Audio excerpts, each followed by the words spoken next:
કે જેમના આઈડલ સ્વામી વિવેકાનંદ મારા પણ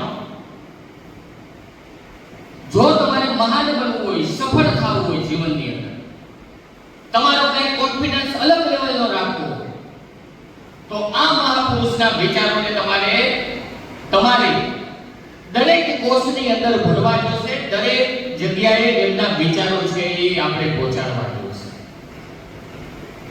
જે શિક્ષણનો મહાન આત્મા કીધો છે સ્વામી વિવેકાનંદ, એમની જન્મ જયંતિ ઉપર આપણે ઘણા બધા એના વિચારો છે એ અનુસરણ કરીએ છીએ, વાગોડીએ છીએ, પણ વિદ્યાર્થીઓ હજી પણ એમના વિચારો છે એ ઉતારતા.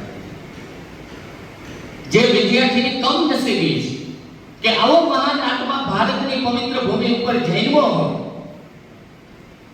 અને એનો વિચાર જો આપણે લઈ નહીં તો આપણાથી બદનસીબદાર દુનિયાની અંદર હોય.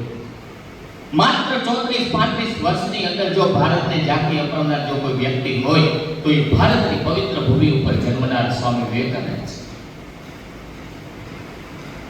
શિકાગોની અંદર જેમને ભાષણ આપ્યું અને એ ભાષણ આપતા જ ભારતનો નકશો પૃથ્વીના ગોળાની અંદર દેખાણો. ભારત છે એ પૃથ્વીના ગોળાની અંદર દેખાણો, નકર કોઈને ખબર નથી કે આ નામનો દેશ છે વર્લ્ડની અંદર. પણ જે ભારતની ઝાંખી શિકાગો શહેર વિશ્વની અંદર જેમને અપાયું કે વોટ ઇઝ ઇન્ડિયા, ભારત શું ચીજ છે, ભારત પાસે શું તાકાત છે,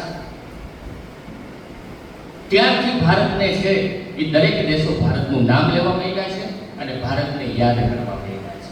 અને અત્યારે હાલની પરિસ્થિતિની અંદર જો ભારતની વાત કરવામાં આવે તો ભારત અત્યારે એમનો ગ્રોથ બીજા અન્ય દેશો કરતા, જે વિકસિત દેશો છે, અમેરિકા છે, જાપાન છે, જર્મની છે, રશિયા છે, આવા વિકસિત દેશો કરતા પણ હરણફાળ જો કોઈ દોડતો દેશ હોય તો એ માત્ર ને માત્ર ઇન્ડિયા છે. ઇન્ડિયન ઇકોનોમી એટલી બધી આગળ વધે છે કે એની કોઈ સીમા નથી. અને આ ભારતને જો તમારે વિશ્વ લેવલે જો નામ બનાવવું, મહાસત્તા કરવી હોય તો એમની અંદર માત્ર ને માત્ર તમારો સાથ અને સહકાર જોશે. સાહેબ શ્રી દ્વારા વાત કરી કે સ્વામી વિવેકાનંદ કહેતા કે મને 100 યુવાનો આપો, માત્ર ને માત્ર 100 યુવાનો આપો કે હું ભારત દેશની શકલ બદલી નાખીશ. તો માત્ર 100 યુવાનની જો આટલી બધી તાકાત હોય, ભારતના 100 યુવાનોમાં તાકાત હોય તો ભારતની વસ્તી અત્યારે 1,40 કરોડ છે. કલ્પના કરી એમની અંદર 40% યુવાનો છે તો એ 40% યુવાન એ તાકાત વાપરે અને ભારતને વિકસિત બનાવવાની અંદર એ તાકાત ભેગી થાય તો ભારત દેશને આવનારા 500 વર્ષમાં કોઈ પહોંચી ન શકે. કહેવાનો મતલબ એ છે વિદ્યાર્થી મિત્રો કે આવા મહાન દેશની અંદર આપણે જન્મ્યા છે અને આવા મહાપુરુષોથી ભરેલો આપણો દેશ છે. આવા તો ઘણા બધા મહાપુરુષો છે, પણ આપણા શૈક્ષણિક ક્ષેત્રે જો કોઈ બેસ્ટ મહાપુરુષ હોય કે જેમના વિચારો આજે પણ આપણે ઘણા બધા ઉપયોગી થતા હોય, એવા વિચારોથી આ મહાપુરુષ ભરેલા હતા.